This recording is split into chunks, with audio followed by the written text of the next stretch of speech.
It's just, sorry, we gotta fix that real quick.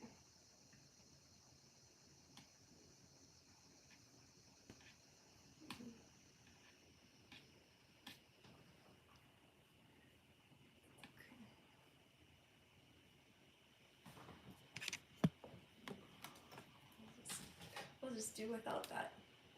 Hey everybody, we're grateful that you could join us for the weekly Women's Training Institute for Argus and A&R Tactics for our weekly live. We want to focus on women's self-protection, resilience, growth, and community, and really have that opportunity to grow together. So you want to introduce yourself? I'm Hallie. I've just been working with them, doing office manager things, but also been training more this summer, which has been really fun. And just trying to get ready to go back to school. Yep.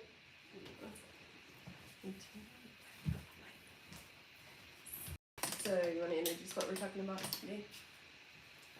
Introducing yourself. If I'm correct, we're talking about just ways to stay safe for anybody getting ready to go back to school, especially for girls, regardless of your age, but I guess especially in college, just being on your own and living on your own. Just ways you can protect yourself and keep yourself safe. Yeah, and it's near and dear to my heart with the older daughter that lives out west, and then sending Hallie back to school again tomorrow. I love having her home where I know that she's safe and we can keep her safe, and it's hard to send your girls off. I've had a lot of parents sending their college age students in, the young ladies, in to train before they leave, worrying a lot about their safety while they're going to be gone. So we want to talk about that tonight. My name is Nicole Thurman, and I'm the co-owner of A&R Tactics and Argus Integrated Defense here in Charlotte, North Carolina. We work really hard on helping individuals be able to work for growth.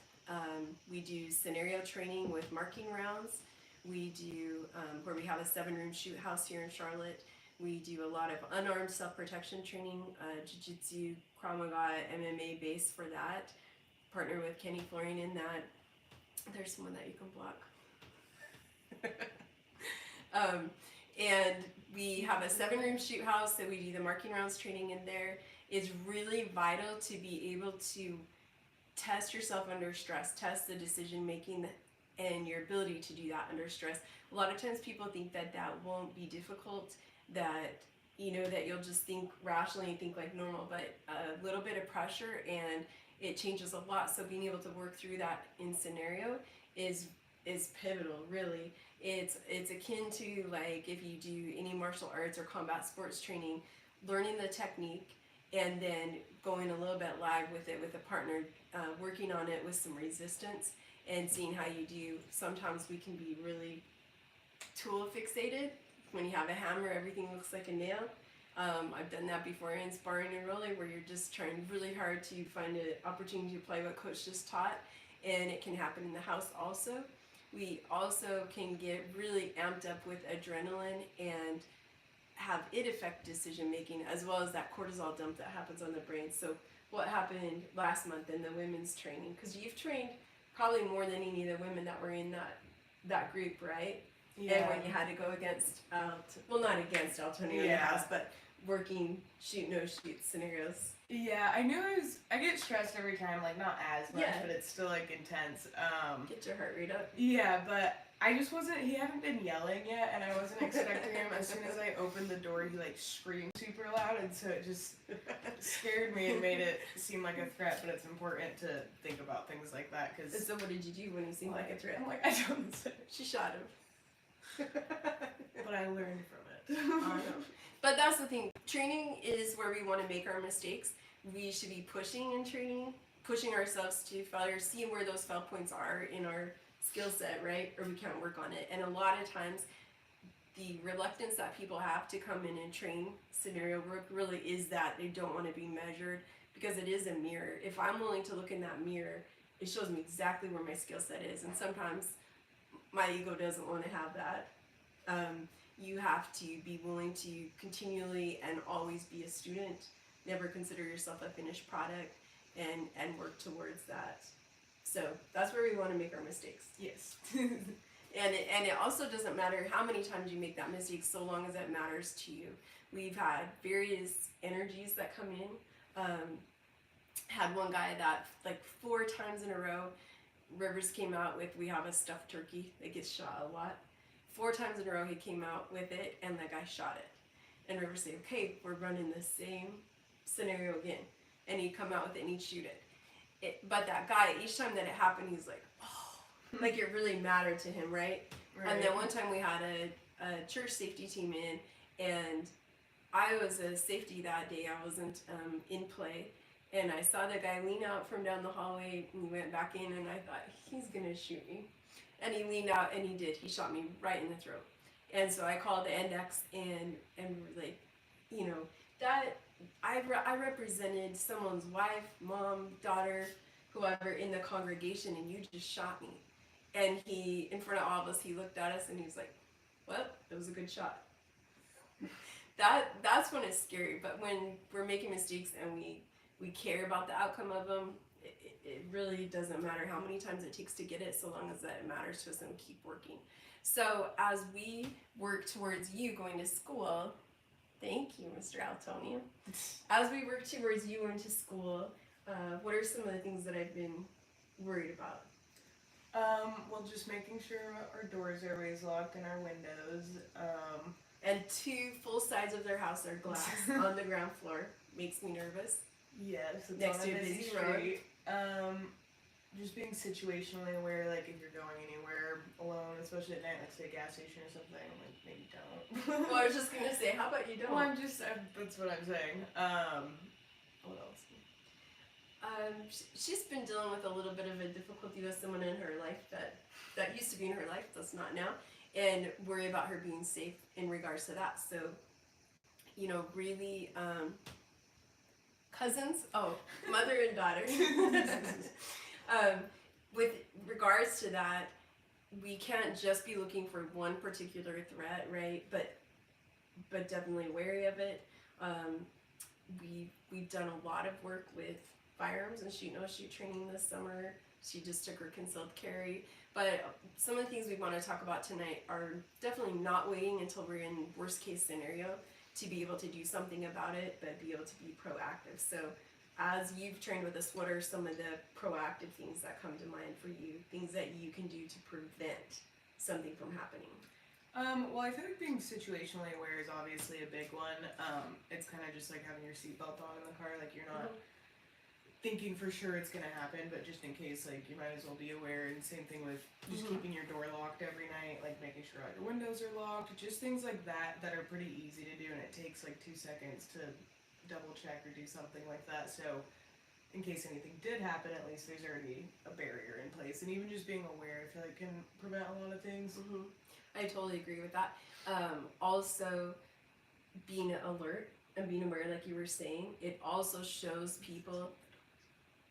Oh, what's the topic about? Thanks for asking. We're talking about self-protection and personal safety, especially in regards to young ladies and young men as they're headed off to college, but it really applies to all of us. So one of the things that situational awareness also provides is that anybody looking at us and observing our behavior can see that you're paying attention.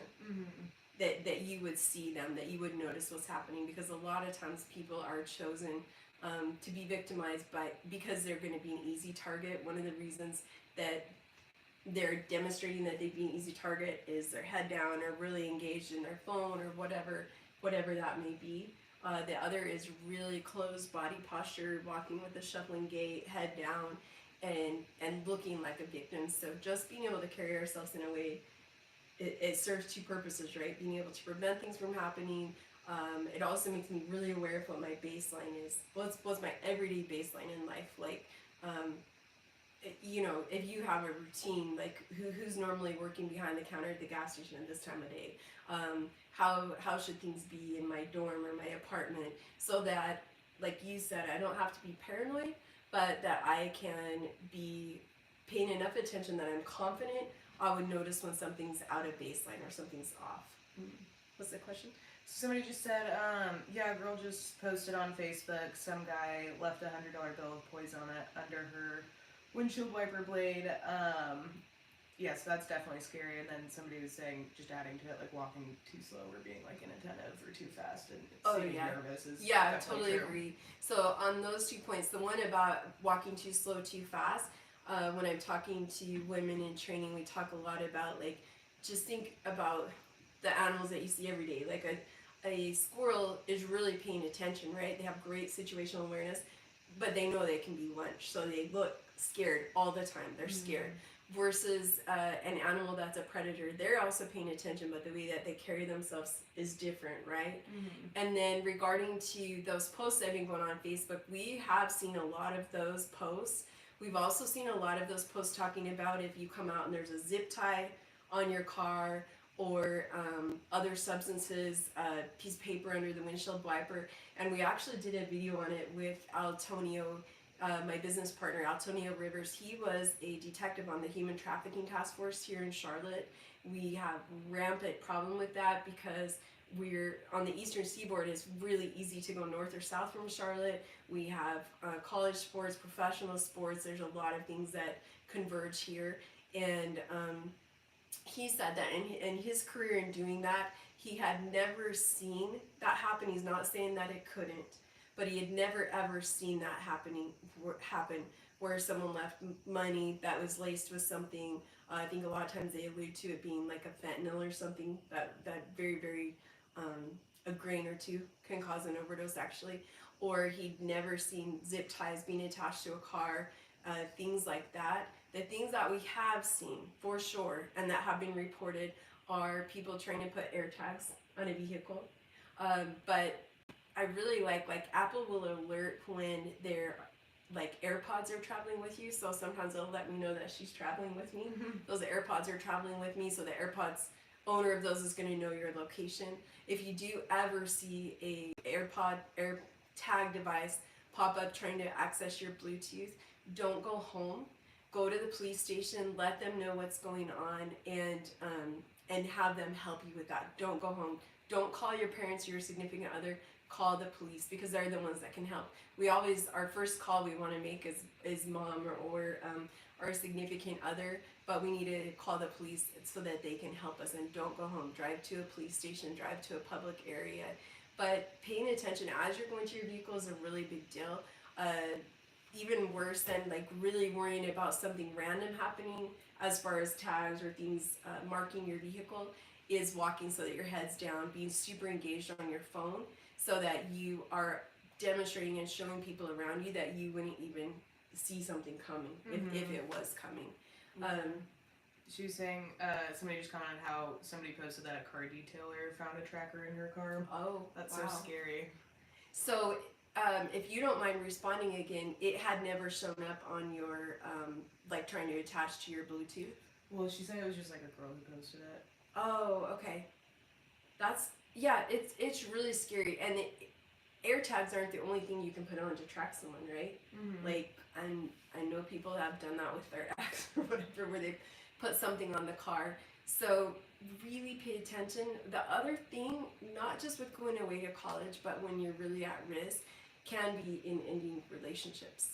I just had a young lady in her 20s and her mom they've had some traumas in their life. The mom definitely has grown up in some rough areas and had some things happen. And in ending a relationship, the ex really became focused on retribution and revenge and hurting her and humiliating her. And hopefully she'll be on to share that experience with us. She's very passionate about it, not happening to other young ladies. But she needs to be hyper aware, critically aware right now of things that are happening. Also understanding that you have to be able to learn to protect yourself. And women's self-defense, a lot of times it gets critiqued on our page. In fact, last week I had one with a young lady. She's like 12 years old, small girl. We were doing a little bit of wall work where she was just barely starting to learn how, if she had to hold me against a wall, stop me from hurting her or maybe from someone else. And the criticisms on there were like, well, that would never work against a full-grown man. Yeah, it wouldn't. She's little. It's not about her taking on a 250-pound guy. but it is about her learning to be able to respond with an economy of violence in those moments when she has to. Obviously, preventing, avoiding, de-escalating, leaving, all of those things. There's nothing, our pride should never be attached to an object so much that we're willing to fight over it, but absolutely be able to flip the switch if what we need to fight over is the defense of ourselves and those that we love, or innocent life. And that's it, because an altercation can turn on a dime. Someone can get a lucky shot. A lucky shot can still put you down or can still finish you. So we want to avoid it if at all possible. Prevent, de-escalate, leave. But worst case scenario, we need to be able to learn to respond. One of the things that I train with a lot with young ladies and women are these neck knives. They have a couple different versions of them. I was really proud of the girls. They were out the other night. Hallie and my two bonus daughters, really. Yes. That we claim as part of our crew and are super protective of. They were out somewhere late, and there was a guy that was a little bit sketchy. And Hallie's like, well, I have my knife. She had her neck knife on. And Gabriella's also like, I have mine too. and nothing happened, nothing came of it, but I was so proud of them that they had them, that they're thinking about things and being aware. And probably to go along with that, we would need to talk about not escalating things. Yes, definitely. Right? So, so can you kind of share what? Yeah, happened? so, well, the guy, we were, like, still in a public area, like, it was later at night, and it wasn't super crowded, but, like, we were still in public, there's definitely people around, but he was just coming up to us to ask if anything else was open. I don't know what his intentions were, he didn't seem like... He was super creepy to get super close or anything, right? Yeah, he kind of, I was just like, I don't really know, and then he was like, well, kept trying to ask, and then my friend was like, well, you can look it up on your phone. I'm like, she's not wrong, but he wasn't being like aggressive or anything before that, and then it kind of started, they were like just going back and forth, because he was already walking away, but then he kind of would stop walking away because she kept saying things, and then he'd keep saying things back. So it's not saying to not stick up for yourself, like of course you should. You just have to be careful when, like as sad as it is, you just have to be careful, like being a girl, like how you turn somebody down, like, because they can get dangerous or escalate, like, you know what I mean though, like. Well, I think right now, especially coming out, we really are a few years away from pandemic and all of that, but I think that people have a really short fuse and a really low reserve. Everybody's been through a lot, so we don't want to push somebody. When we're in a situation, we want to raise that other person's ego and lower their defenses. So I never want to, if I don't have to, be attacking their ego, or like you say, kind of make them in a position where they have to come back at you to save face or something. If it's going to de-escalate and end, let it. You don't have to ever get the last word. I'm not saying don't be ready to defend yourself, but don't ever be so, I don't know how to describe it, except don't ever be so intent on being bristly and putting off a vibe of like you're ready to fight that you do cause a fight, right? Like, I actually don't want anyone to know that I've had any training. I don't want them to know that I have a firearm on me. I don't want them to know that I have a blade on me. I don't want them to know that I train combatives. I want to avoid it if at all possible, and then if it's not and I have to defend myself physically, I want that to be a surprise. I don't want to be egging that on. So some of the things we've talked about with her going away are putting the like sticks in their windows because they have floor-to-ceiling sliding glass doors in some spots. Also, we need to get the camera for renters for you, for your door. Just not answering the door, really. Closing the blinds, locking up at night. As far as driving goes, there's a lot of things that we need to look out for that. If you're getting pulled over and you're not sure if it's a police officer or you don't like the area that you're in, you can call 911, call dispatch, and let them know that you don't feel safe to pull over right there. Turn your hazards on and drive at the speed limit to somewhere that's better lit, that's more public. And dispatch will let the officer know that's what you're doing, and you won't be in trouble for fleeing. In fact, a lot of the officers that we've talked to about that have said, please do that. I don't like being stopped in somewhere in dark either. It's their safety is also compromised with that.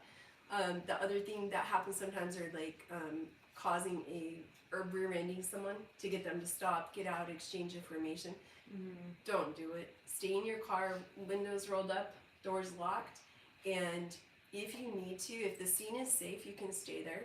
If the scene isn't safe, you need to drive away from there and call 911 as you leave. Tell them where you're going to. You need an officer to meet you there, that it wasn't safe to stay where you were.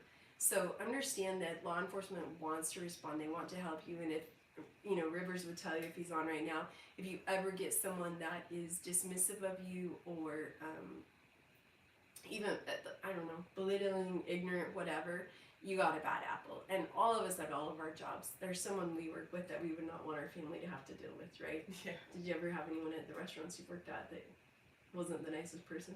Right. Sure. But it didn't mean that everybody was, right? So if that happens, then you ask to speak to their supervisor. Their supervisor will have to respond, and they're going to have some paperwork. But the bulk of officers are in it for the right reasons. They really do want to prevent something from happening. They want you to call when you feel like you need to call versus them coming later and something having happened to you, them having to inform your family that they want to help you. So please, please, please call if you need help. Some other preventive measures, like some people have mentioned, are you can block them. Oh, okay. Well, I'm going to. Sorry about that, but we're not going to have anybody on here that's disgusting or ignorant. So the thing that you also need to think about is how you carry yourself. So being able to pay attention, have your head up, that open body posture. It also lets people in your immediate vicinity that are observing you, it lets them know that you're paying attention, right?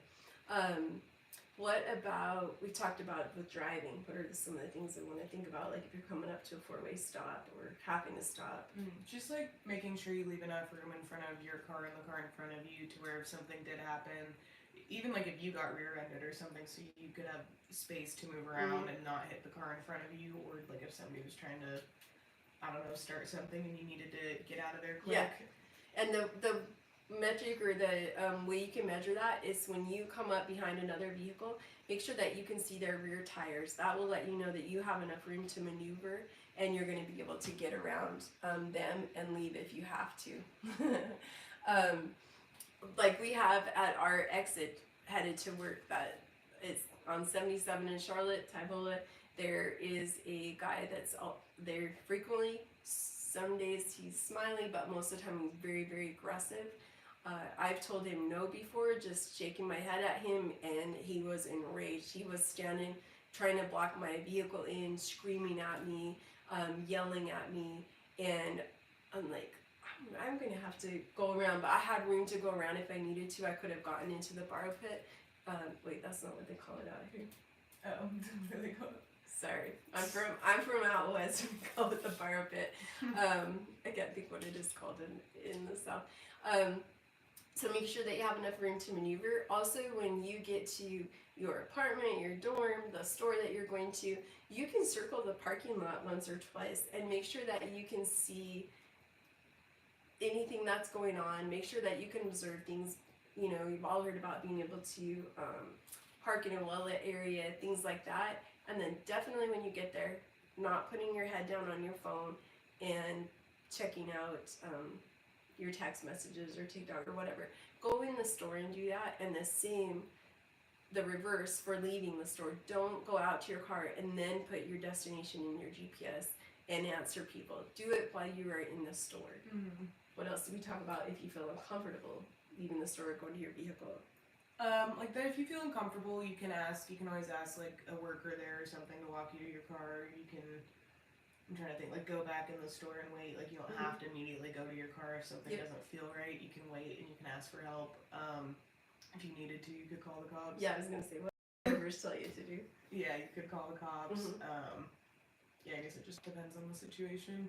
So to that point, and happy birthday Dixon Myers. We said it on our last broadcast, but we hope you have a great day.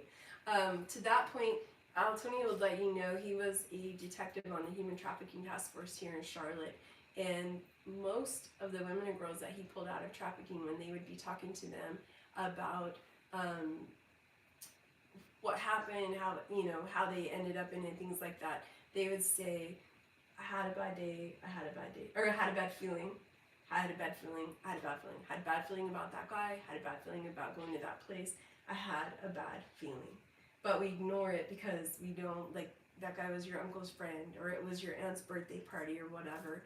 And the really hard part with listening to your gut and leaving or not going is most of the time you're not going to get confirmation that you did the right thing. You just really might have some people that are mad at you for not doing it. But all of you young people that are heading off to college, I really encourage you to have an agreement with your friends that if one of you does have a bad feeling, one of you does feel like you need to leave, that you'll go with them without giving them a hard time, without questioning it. I was just going to say back to this comment about not planning and thinking out of fear because you feel like you'll attract what you think about. I feel like that could be true in some cases if you're acting nervous all the time and being like paranoid, but I think it's good to be aware of things that could happen, because if you're not aware, then you're not going to notice certain warning signs before they actually do happen. It doesn't mean that you have to be paranoid. It just means that you should be prepared in case something does happen. It's like wearing your seatbelt. You're not getting into your car thinking, I'm going to get in a wreck every time I sit and put this on, because for sure I'm going to get in a wreck, and then you're going to get in a wreck because of that. You just do that because it's a preventative measure. Mm-hmm. Yeah, and I think I use the seatbelt analogy a lot. Like, I don't turn around when my kids were little and have them put their belts on and say, put that on, you could die on the way to the grocery store today. Like, most wrecks happen within a mile and a half of home. But you do it, and then you don't have to perseverate on it. You don't have to sit and focus on it. And I think that's what paying attention also does for you, is I can have a level of confidence that I'm aware of my surroundings enough that I will notice when something's wrong. Also that I'm aware of the baseline in my life enough, whether that's my work environment, my school environment, my home environment, my commute, that I'm confident I would notice if something's out of place. Mm-hmm. And sometimes, not sometimes, but there's a lot of times where before things have happened, people have said, that guy, like he wasn't dressed right for the weather, or things that stand out that we just have kind of a funny feeling about that we don't report and we don't act on. But we should never not act in our own best interest because we're worried about making someone feel bad. Mm-hmm. Right? Altona would also tell you, if they make you feel, if they're being creepy, they're a creep. Or if they make you feel weird, that's on them. Like, it's not your job to make everybody else feel okay. And that's not, we're not talking about like your grandma and grandpa or whatever. It's, right. And we're not talking about being brusque with people or being short or rude. It's just that you have to be willing to protect yourself, to be willing to listen to that voice. And it's on the other person, because most healthy people, if you said, I'm feeling uncomfortable because of such and such, if a healthy person be like, oh, I don't want you to feel uncomfortable, that's not what I meant, or I'll back off, or whatever it is. But if you put a boundary or an expectation out there with someone and they try to push through that, blow past that, step over it, that has just told you everything you need to know about them. Mm-hmm. And even as an adult, but definitely at your age, I think a lot of the most difficult no's are for people you know. It for sure is. Right? Like, we all think we're pretty sure what the boogeyman looks like and we could spot him. But what about, like, that guy that all your friends think's cool, or you want his friends to think you're cool, or that girl that wants to be friends with you but you feel weird about the things that she asks you to do or whatever. I think those are the hardest no's. Yeah, I think those are the things that are easiest to second guess yourself about. It kind of, instead of looking outward, you kind of turn it inward and you're like, well, am I thinking about it weird? Like, am I, whatever. It's hard to not overthink those ones, but being more sure of yourself can definitely help with knowing like when to set boundaries and when something really is not right. Mm-hmm. And I would say start practicing listening to that voice. Some people call it the spirit, some people call it intuition, that inner voice, your gut, however you think of it. Start practicing listening to it on little things, so that you have confidence that you're really tuned in with yourself and aware of things. Go ahead. Well, I would just say too, like, something that's helped me notice, at least, like, just being more aware of myself whenever I am uncomfortable about something, like, even if I'm trying to be people pleasy and, like, brush it off or whatever, like, you can still feel that you're uncomfortable. Something doesn't feel right. You're not totally relaxed. You're not, like, totally, like, you have to mask a little bit, versus if I just am really comfortable with somebody, like, you can feel the difference between For that. sure. It's like meeting, I mean, this isn't the same, but, like, kind of, it might not have to be super uncomfortable, but just, like, meeting somebody the first time versus, like, a friend that you've known for a really long time. Just, like, the feeling of, I don't know, that's how I kind of think about it sometimes. Yeah, I like that. I think that that's important. Please hit us up with any questions that you have related to this. Again, before we go into our closing topic, just if you have videos that you'd like us to review, techniques for self-defense, you can send them to Nicole, Nicole, at ar-tactics.com. Our website is ar-tactics.com, or Argus Integrated Defense. We have monthly women's self-protection and shoot house scenario training courses. They're the fourth Saturday of every month here in Charlotte, North Carolina. We'd love to have you in for that. We do custom packages that if you came to Charlotte for a couple days as an individual, as a work team, as a couple, as a family, we want you to be able to train, to be able to be best prepared to keep yourself and your loved ones safe. And if you want to do that, unarmed defenses, you want to work your response as a concealed carrier. It all comes down really to solid decision making under duress and executing fundamentals under duress, whether we're talking about combatives or we're talking about a firearms response. So the amazing thing is that anybody can learn it as long as we're willing to train it and willing to show up for ourselves in that, right? Yeah. But please let us know any questions that you have. We'd love to answer them. We have a lot of really incredible resources as far as the coaches and instructors and law enforcement and experts that we work with. If we don't know it, we'll absolutely find out for you. And last, want to emphasize that if you're ever out and about, you're being asked questions, especially as women, especially solo travelers, or you're just commuting for school solo, you're at school alone, to make sure that however you answer is very vague, and you're also never alone. So someone asks, Hallie, where do you work? At a self-defense company. Okay, I like that. She said at a self-defense company. Caught me off guard. I do like that. But here in Charlotte, you could just say Uptown. Oh, okay. Right? So I'm not going to say, oh, Matthews in that blue building next to such as the cigar shop or whatever. What do you do for work? IT, banking, whatever. Yeah. Right? Very, very nondescript, very vague. Do you need a ride? No, my dad and my brothers are picking me up. You're coming home in an Uber. Oh, you have such a cute house. This is my big brother's house. Or whatever it is. You can also order your Uber Eats. You can put a guy's name on the order. They don't have to know that they're delivering to a woman. Some of those things seem pretty little, but I want to do everything that I can to appear that I'm not alone. Mm-hmm. And be like, no, they're waiting for me.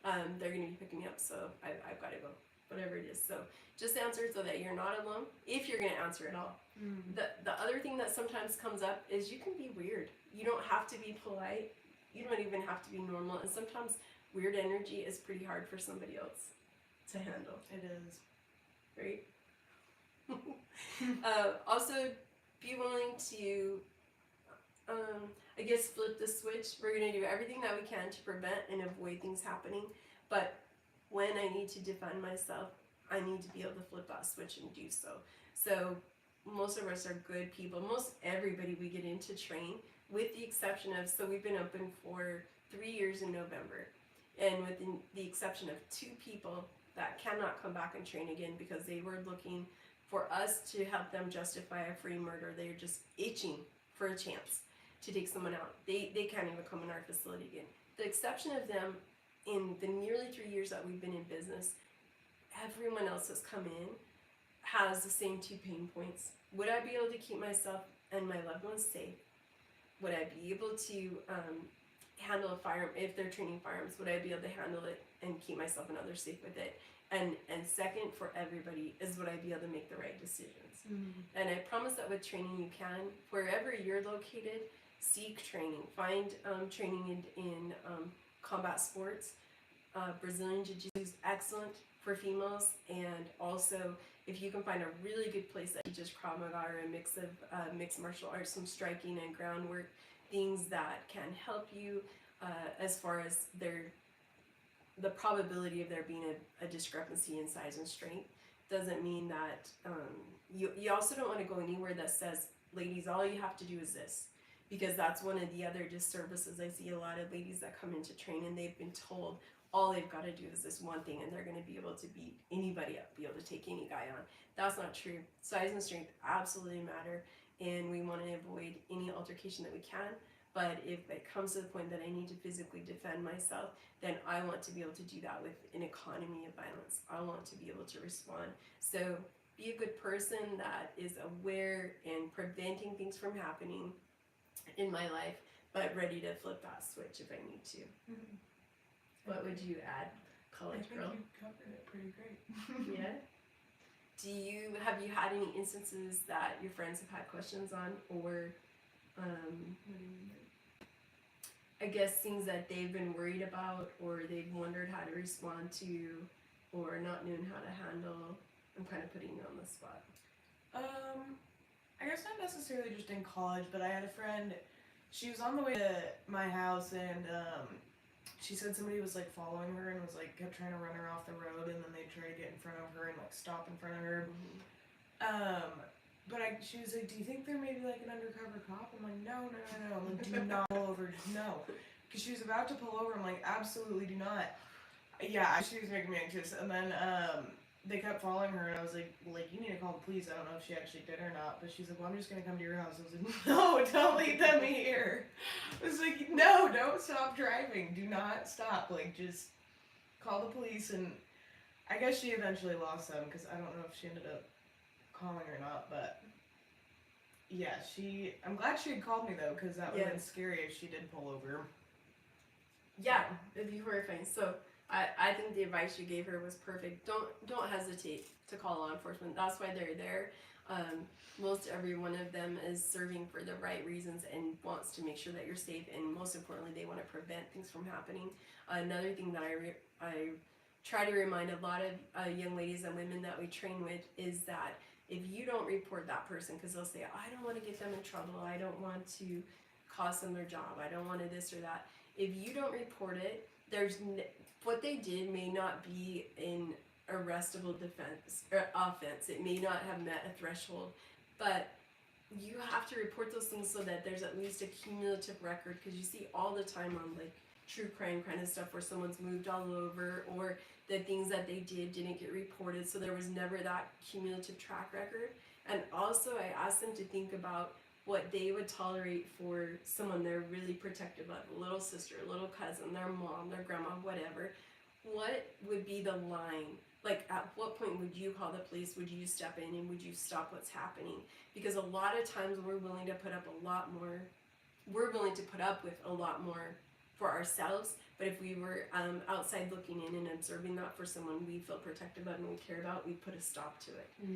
We have to put a stop to it, because that behavior is going to escalate, and the next time that girl or that young lady, that woman that they approach, for whatever reason, isn't going to be able to say no or be in a position to do so. So we have to think about what comes after us, even if we're strong enough to say no or avoid what's going on, right?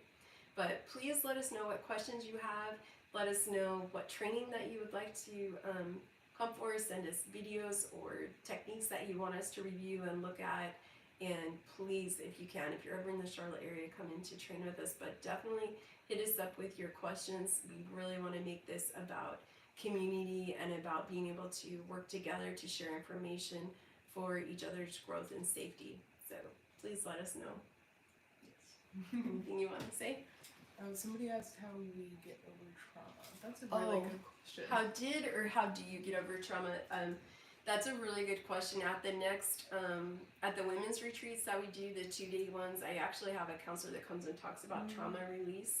It can be very difficult, but the young lady and her mother that have come in now twice for some firearms preps lessons, they are getting over it by seeking training and taking control of their life in that way and doing everything they can to learn. Oh, sorry, did that? No, you're Do you good. feel like a spider or something funny? Doing everything that they can to learn preventive measures, and I would say that for females, learning how to defend yourself is pretty pivotal in helping you to overcome trauma. A lot of women and girls that come to training, whether they're coming to learn the unarmed defense or firearms, are coming from a position of trauma. Yeah. I have a young lady that was in the mall in Charlotte when a guy had a negligent discharge about a year ago, but everybody in the mall thought it was a mall shooting, and she was crushed in the rush of people, and she just said, I never want to feel like I can't defend myself ever again. So even though she was nervous of firearms, she chose to train. I have a lady whose dad, when she was 14 years old, and she's she's a grandma now, but when she was 14 years old, one of her dad's employees that he terminated came to work and killed him, murdered him with a gun. So she had always had a lot of fear of firearms, but at the same time had a conflicting desire to learn them so that she could defend herself. So she came in, I don't want to guess at her age, but she came in and she took control of the trauma by choosing to train, even though it really scared her. But find people that will meet you where you are, help you feel comfortable. Have women that leave abusive relationships that come in and train. The one of them's very small lady. She's never going to be able to physically fight that guy when he becomes violent with her.